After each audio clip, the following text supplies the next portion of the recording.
Hey guys, this is Bethma Sepulveda with Fluent Mortgage.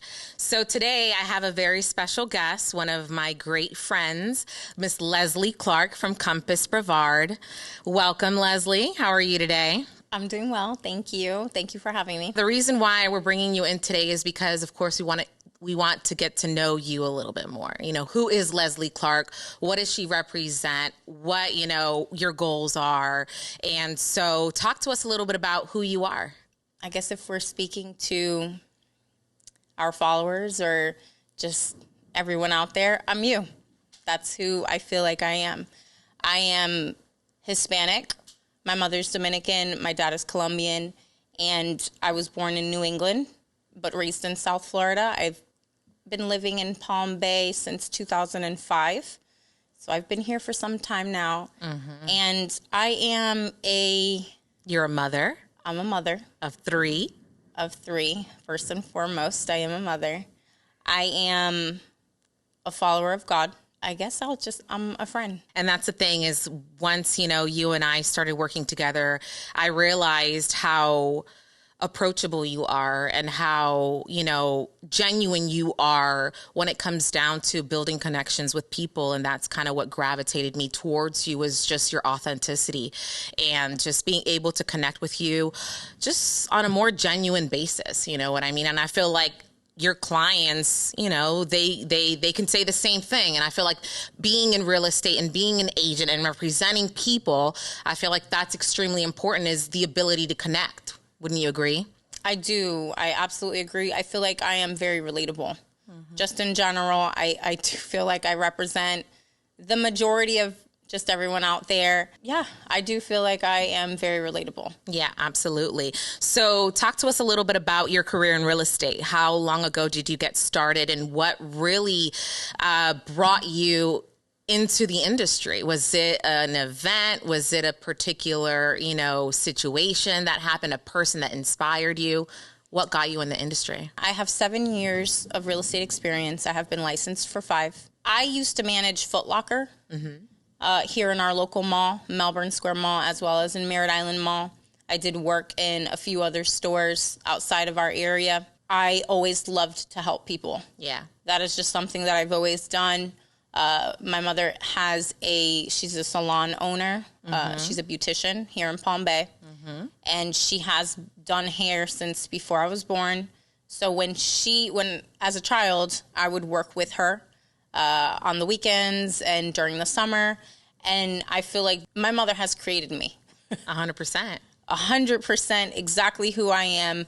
As much as I love to help people, as much as I love people, my mother has created that out of me working with her at such a young age. I can't even say working because I don't want to get child labor laws involved, but but I will say that you were there. You were present. There. You got to see her journey. Correct. And, that ultimately fed you into who you are today. And you understand the struggles of being self-employed and the true commitment that you have to have in your craft and whatever that may be, right? Absolutely. And so one of the things that I admire about you is how passionate you are about what you do, right? And that's one of the things that I kind of want to talk about is the struggles of being self-employed. I feel like, especially in today's world, we think of real estate and we think of the glitz and the glamour, right?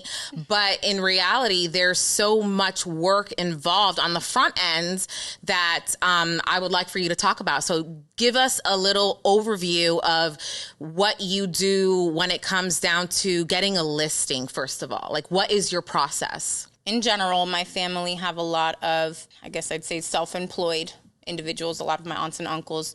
My aunt also owns a bakery here. It's Heavenly Treats off of Wickham, if you guys know of that. Amazing pastries, by the way. The best coffee that you can get in the area. But my uncle's also he's a carpenter. My husband's a business owner. I've learned that being a business owner, you have to do everything. Mm-hmm. So as a manager at Foot Locker, I was told on many different occasions, you should just be selling something else. You are so good at your job. You should be doing more. You should be selling exotic luxury cars, or you should be selling homes, or something more than shoes. Yeah, because they saw that you can connect. Correct. And for me, I just like to help people. So if I can help people, I have no problem trying it or doing it. My product just so happens to be real estate, but my business is people. I love people. I love to build relationships. I do know, being now living in the area for quite some time, I do know a good amount of people. And originally when I started, I did think to myself, oh, great, I can be a real estate agent. I get to make my own schedule. I'll do this, I'll do that. And quickly did I find out that you go from working Monday through Friday, 9 to 5 to 24/7. 100%. So I'm not going to say that my quality of life isn't great, because you do learn that you have to teach people how to treat you. Yes. Or you do just learn. Create a balance. Correct. You learn how to create a balance, but I learned that I am HR. I am finance. I am marketing. Yes. You wear all the hats. Yes, 100%. So that is the most challenging part. Also, that, if you're feeding a family, they are 100% dependent on how you do. And if you don't work, I don't get paid PTO. I don't get paid time off. So, I have to work. Yeah, there's pressure, right? Right. There's definitely a different sense of pressure. You have to be very intentional about all of your activities just to make sure that you have a return. Right. On the back end. Right. Correct. Absolutely. If I'm not working, you will see that I'm not working. And so touching on your processes, I mean, like I said, I know that there's a lot of people that are looking into getting into real estate. So if you had to share your process on how you navigate, your workload, what does that look like? What does a day in, Leslie's world look like when it comes down to real estate? The right answer is hectic. But I won't say that.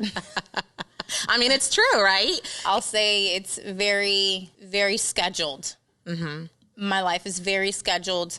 Most of my friends or just clients, anyone that knows me now at this point in my life and my career, they do feel like I am always on a schedule. Right. If something gets thrown off, I have to figure out a way to work around it or just figure something out. Mm-hmm. Do you have like a morning routine that you stick to that? I do have a morning routine that I stick to that gets me going early. Right.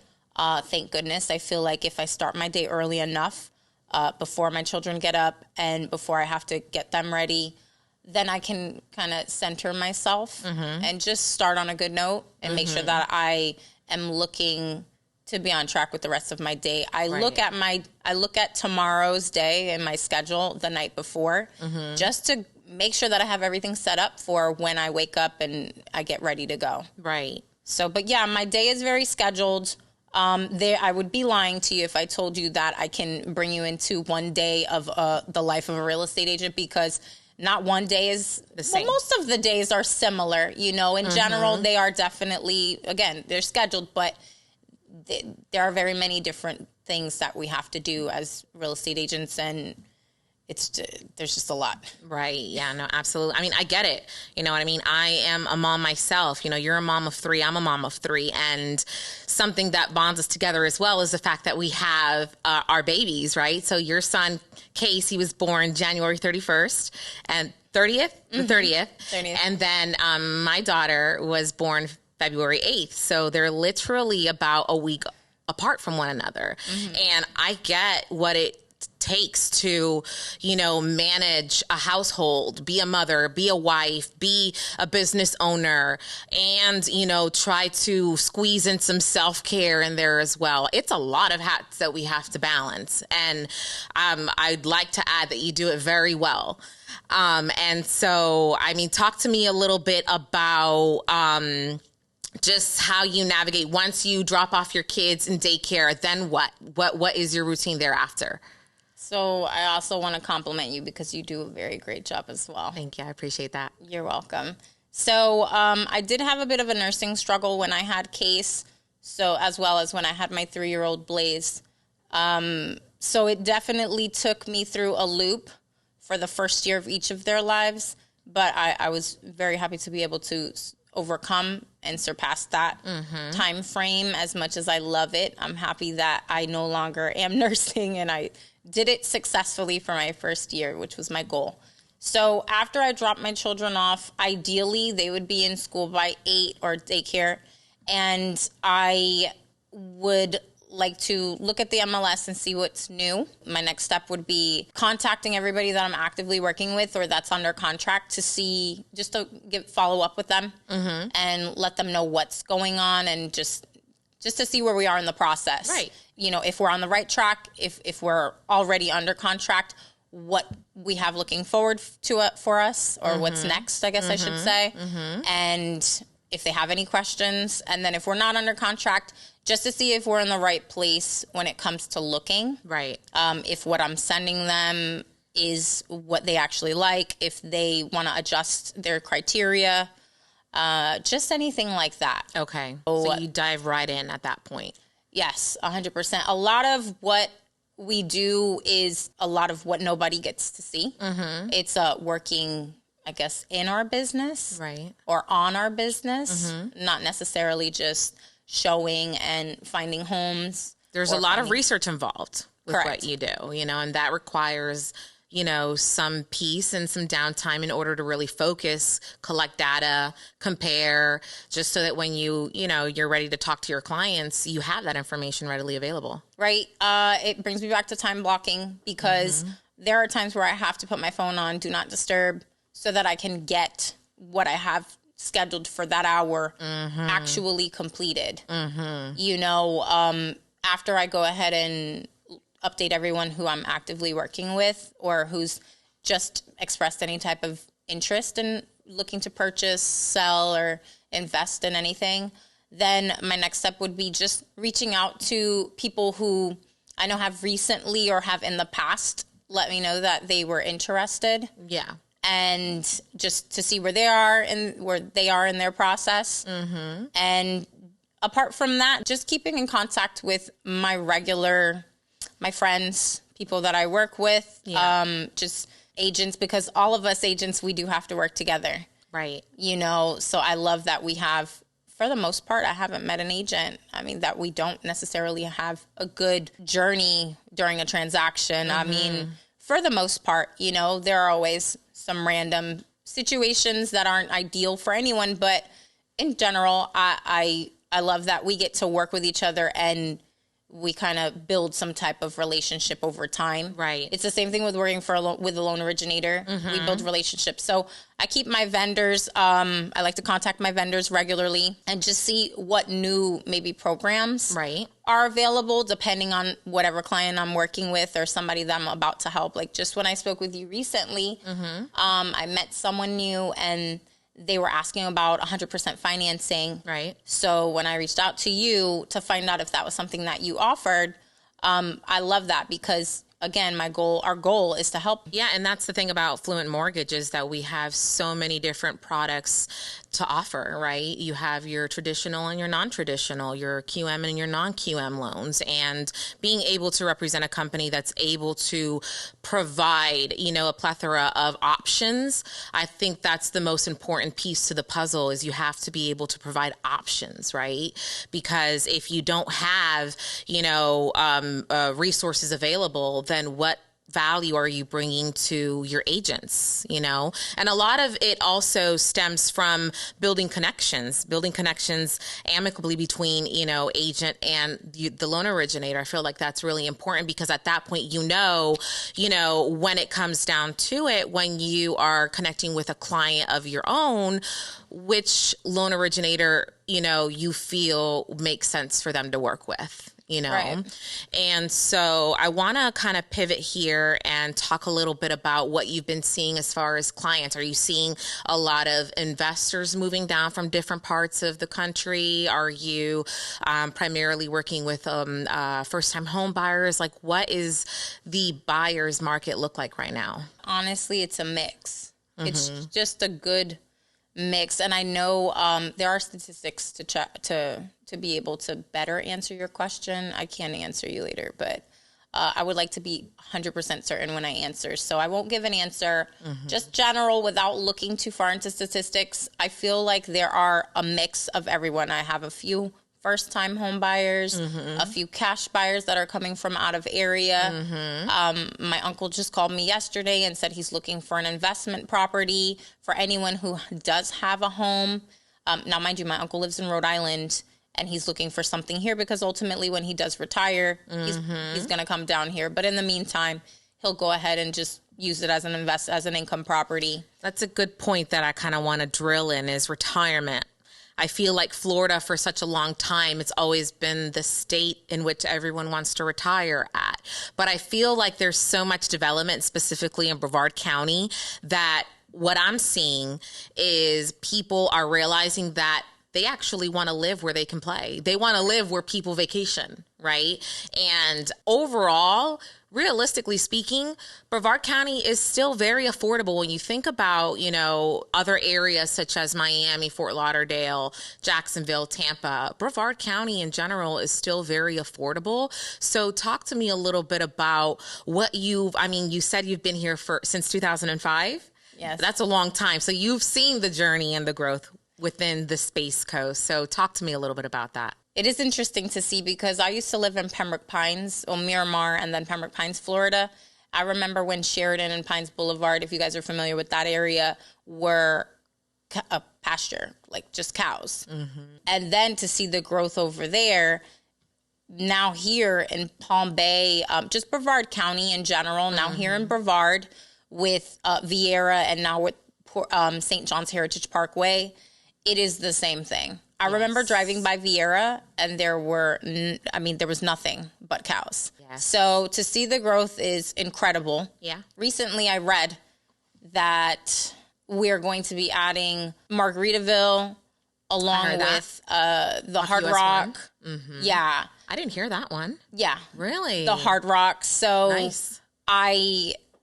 Coming from South Florida, Hollywood, Miramar area, there's a Hard Rock down there. Right. I cannot believe, I'm genuinely in disbelief with the amount of growth that we've had in the past, 10 years. Right. Even in the past 5 years. Right. So, I'm surprised. It's a pleasant surprise.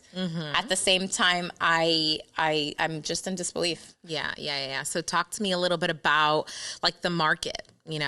Why do you feel like the Space Coast above all other areas in Florida? Why do you feel like it would be wise for someone like an investor to invest right here, right now? I don't know of a better place in Florida to live in terms of area growth, affordability. Job security. If you're in any type of engineering, aerospace, yes, this is us. Yes. This is what we're here for. Besides the beaches. There you go. Besides the water, I feel the number one thing would be the affordability. Yeah. We're still in we're in a great place. Geographically, we are placed very, I'm not sure if anyone knows, but geographically, NASA is placed where it is because of the fact that there are very few hurricanes that pass by there. So you get the best of living in Florida and then the best of not necessarily having to be hit too hard. Right. I believe historically we don't have one catastrophic hurricane. What about this hailstorm that happened last night? It was a fluke. Oh my goodness. It was definitely 2 for 2. Yeah, it was just not the norm. So geographically, we're in a great place, and affordability. Up until just recently, and even still now, our prices are very competitive. With living on the water, when I moved here, we were able to buy a house brand new for $90,000. Under $100,000, that's right. And now to see the equity that has been built in just 15 years, it's unreal. I don't know if we'll ever see that again or ever get lucky enough to live and see it happen right in front of me. Right. Which brings me to anyone who's lived here for some time that has a good amount of equity in their house or in their home. Now is a good time to look into possibly, if you ever wanted to be an investor or have an income property with the amount of equity that you have in your house, right, now is a great time to do so. Absolutely. So yes, I do understand that the rates are now regular. The norm is now 6.5%. I know last year Everybody jumped on the 3% rates. Right. At the end of the day, where our market is still steadily increasing. Yes. So Compass does spend a lot of money on analyzing the market, and we are projected to continue to rise for the next 2 quarters, at least. So what would be your message to those buyers who are wanting to buy, but they are trying to time the market? They're afraid. They feel like the rates are going to go down, and they're just not sure of what to do. What would you say based off today's market? What would you tell those buyers? My best advice would be not to try to time the market. And to just purchase when it's good for you. Oh, yeah, when it's good for you, 100%. Right. 100%. Yeah, don't time the market. You can't time the market. No one can time the market for the most part. So just purchase when it's good for you. And what about those individuals who purchased, just 2 years ago or even a year ago, perhaps, and they probably got rushed into a property because, everyone was desperate. It was low inventory. There was a lot of demand. People were offering over asking price, and, out of desperation, they just bought what they can get because they were, being outbidded on other properties that they were genuinely interested in. So they kind of just got in where they can fit in. What would you say to those individuals who have a low interest rate?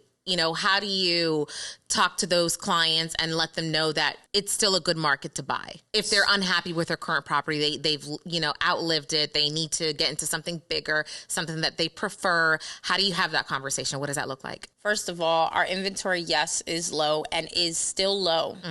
It has historically, our inventory hasn't been this low at this time of year. Our inventory would usually peak around September or October, and it has peaked already. Yes. So inventory is still low. I would probably start my conversation with that particular client. I would say that no matter what, one, they have equity. They have equity in their home. So if they're 100% unhappy, then we can use that to get into another property. Right. It's definitely something that's obtainable. Use the equity that you have. If you don't want to be purchase an income property, if you don't have the slightest desire to be a landlord, because some people don't. It's not for everyone. Yeah, I mean, I know somebody who has multiple properties, and just the other day we were having a conversation, and she's an agent as well. And she's like, this is just, it's just not for me. It's getting to a point where this is just not ideal for me at this very moment. So I'm considering selling and just, doing something different with my money. So I get that. I hear that. So again, being a landlord is not for everyone. Maybe before you decide to sell an income property, I would suggest getting a property management company, even as an agent, because we are very busy. Right. We can outsource to a property management company that specifically just does that. Or I do know someone I used to work for that she had a property manager on staff for that department or that division of her business. So that's not a bad idea. But I would, if you're absolutely unhappy with your property, with your home that you bought recently, and now that you have good equity, take the money out, purchase something else that you are happy or that does fit your needs now. Yes, the rates were better then, but nothing is more important than your peace of mind. Yeah. And there are still ways that you can get better rates. Right. You can still use the money that you have to buy down rates permanently. Right. We can negotiate on resales if you want the seller to buy down your rate. Right. It's not completely impossible. We're in the market where we're seeing a lot of that, right? Sellers are willing to play ball in essence, whereas a couple of years ago, that really wasn't the case. They didn't have to, because there was somebody else with a better offer that they would just accept at that point. Correct. So in today's market, I feel like there is, ways in order to get the buyer the best deal possible, even in a situation where they're already in something with a low rate, but also something, and I don't know, maybe you agree with me with this next point, is we tend to focus just on the fact that they are in a home with a low interest rate and they're concerned about buying a new home that better fits their needs at a higher interest rate. But in reality, we have to focus on taking advantage of the equity, like you mentioned earlier, right? And so over time, the property has appreciated. So essentially, what they can do is they can pay off any other, installment loans that they have, any of their credit card debts that they're paying a monthly payment on, Plus, they're also paying interest on those, higher interest rates, right? And so instead of thinking of the mortgage as like a single payment, viewing your entire financial picture as a whole, right? And more than likely, they'll end up realizing that it's wise for them to sell now that they have so much equity and get into a new house at a higher price with a higher interest rate because now they've completely eliminated all of this debt on the other end of the spectrum. Yeah. So what are your views on that? I did speak with a loan originator just recently that told me that was something that she was going to do to help benefit that particular family. I did suggest to maybe purchase an income property to offset the amount of, the income for the bills, because obviously that's going to continue to generate income. Right. But yeah, I mean, if you want to use the money for a completely, you have no interest in being a landlord, you want to use the money to get in a different area or to buy a new house or start a business or whatever it is, why not? Right. Use it now while you can, because our market is projected to continue to rise. For me, I am more of a resource. I feel like I have always looked at myself as a resource. I don't want to tell anyone when they should or should not purchase, sell, invest, whatever it's on their time. May be.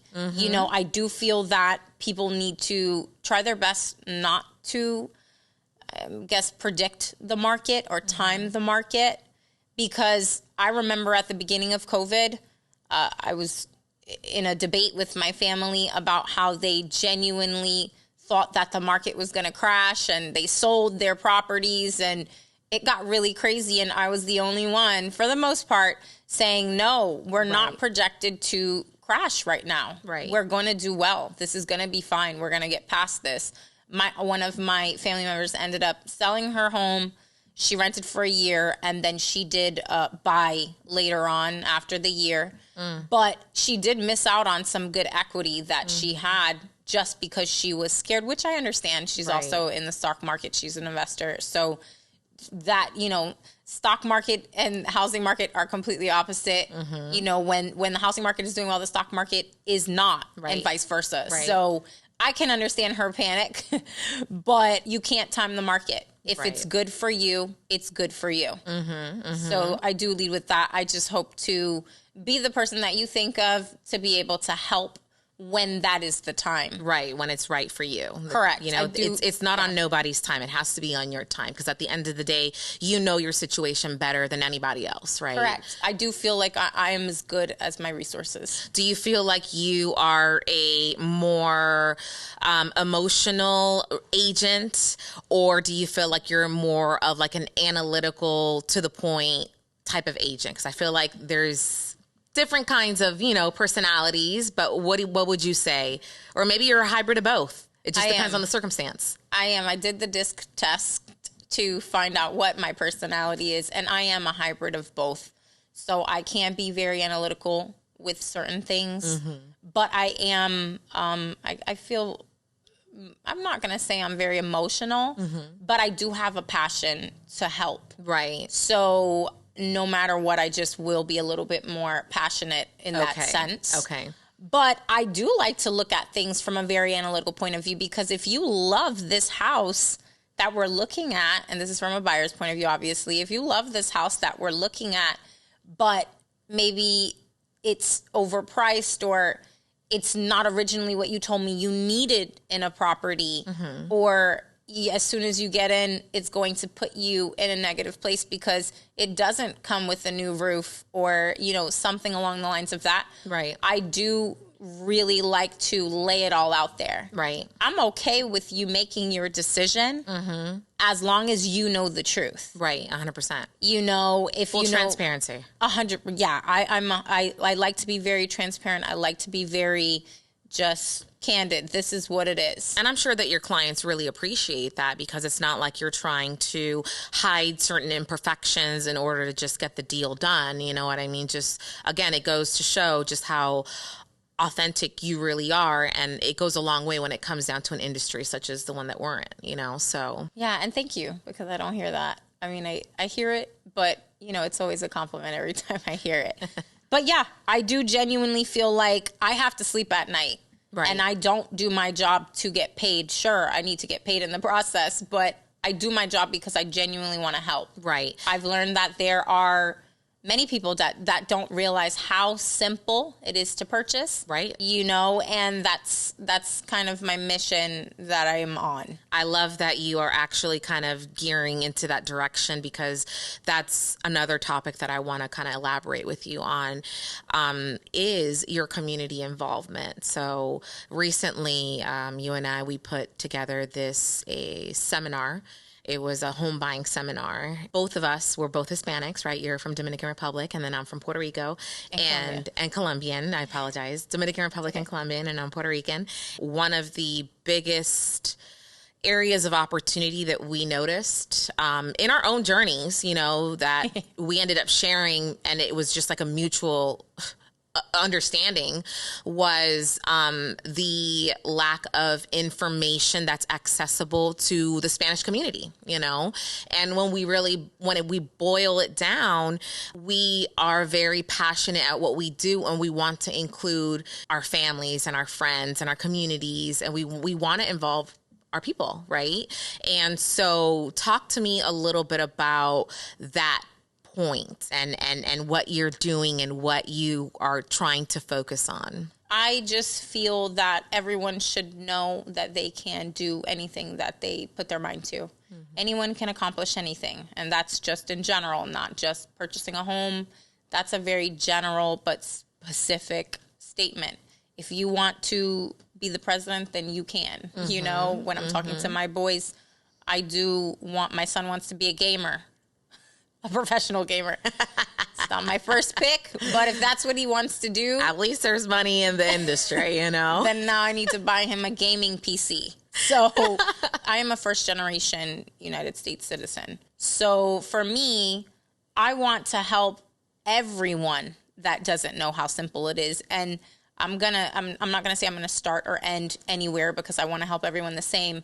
But for me, it touches my heart to see people who, maybe like my mother, who was born in Dominican Republic and came to the United States as a child, and she had no idea, coming to the United States is an opportunity in its own. Right. So there's also struggles in the beginning. Yeah, there are always struggles. Mm-hmm. You don't think straight off the bat when you get here, oh, I can buy my own house and I can buy my own land and I can be, I can create wealth through real estate, working for Lindsay Whitney, who I absolutely love still. Shout out Lindsay Whitney. Shout out to Lindsay Whitney with Carpenter Kessel. I absolutely learned that real estate is a tool.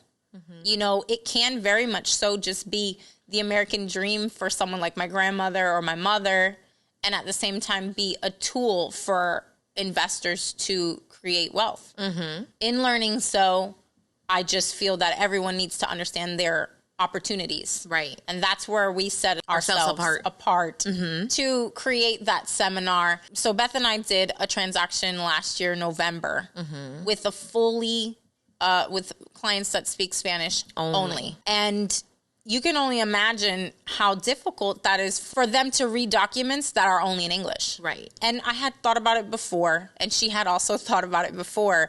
But in that particular transaction, we shared our feelings and we expressed ourselves about that concern. And it was the beginning of a journey, shall I say, that has yet to really begin. But we realized we're getting there. Yeah, we're getting there. We realized that there's a greater mission. It's not just for Spanish speakers, right? But for everyone. We're going to start with Spanish because that's what we know how to speak, and that's what we know we can change. We're going to start with documents and people and vendors. If I have a loan originator that speaks Spanish, great, because I have a client that solely speaks Spanish. Mm-hmm. So how many loan originators do you think there are in our area that speak Spanish? Not too many. Yeah, probably a handful. Yeah, about a handful that I know of. Mm-hmm. So that's number one. A title company that speaks Spanish, an inspection company that speaks Spanish. Yeah. You don't have to talk to the appraiser really, but just on every aspect, a transaction coordinator that speaks Spanish, on every aspect of the transaction. Right. I want them to have a point of contact. Not only to have a point of contact, but to be as enthused and as excited to purchase their home in their native language. Yes. As I can be, or as people that, because English now, even though English was not my first language, I speak English way better than I do Spanish, which is fine because you can completely understand me. I get my point across in Spanish, but I want to be able to be as excited in English as they can be in Spanish. Right. And the only way that we can do that is creating change. Correct. Like, I will absolutely say how much I love the Brevard County property appraisers. After our seminar, they gave us a call maybe a month after the seminar did. Amanda. Yeah, Amanda from the Brevard County Property Appraiser's Office. Yeah. And she dropped off a stack of brochures that were in full Spanish. Yep. So it was our first real fruit. They understood what the focus was. They understood what the mission was. Correct. And it was a call to action, and she really just took it there. She did it, right? Yeah, and I love it. Yeah, that was really exciting because that's when I knew that she understood what we're looking to do and what we're going to continue to do, Yeah. She understood the movement. She understood the whole mission. Yes. When she called and said, she emailed. Yes. And said, I have a stack of pamphlets, brochures that I made in Spanish. Yeah, it was a beautiful moment for me. And then I spoke with other agents that I work with on my team at Compass Brevard, one of them who speaks Greek. I let him know, hey, look, we can do this for everyone. Eventually, we're going to do this for everyone.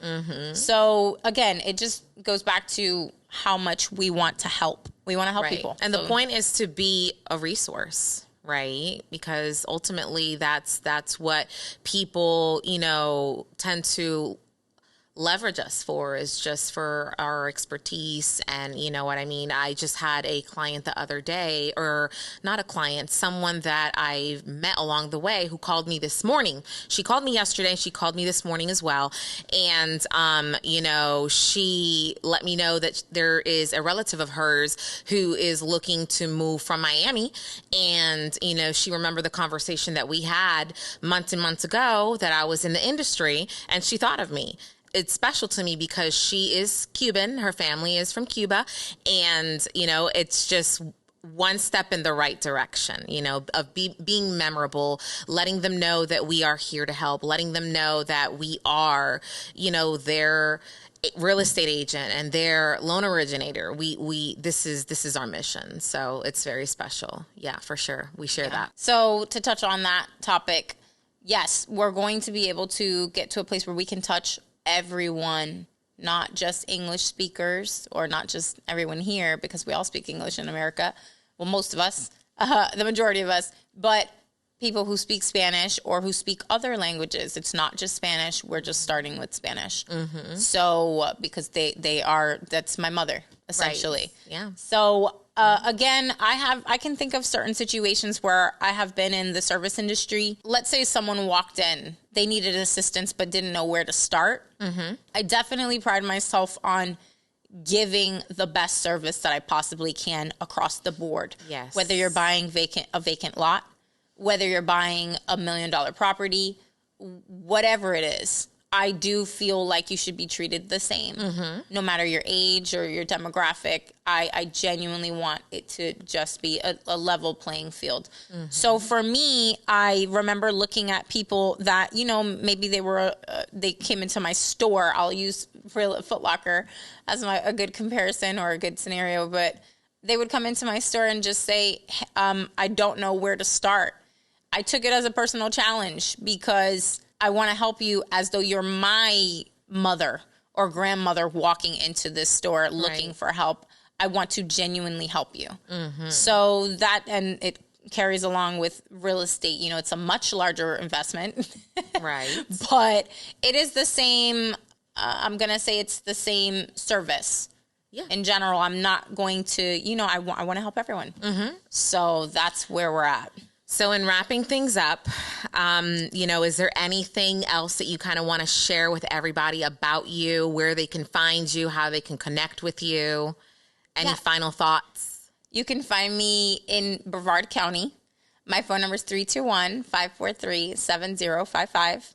I'm on Instagram and on Facebook. My Instagram handle is Listing It with Leslie, spelt out completely.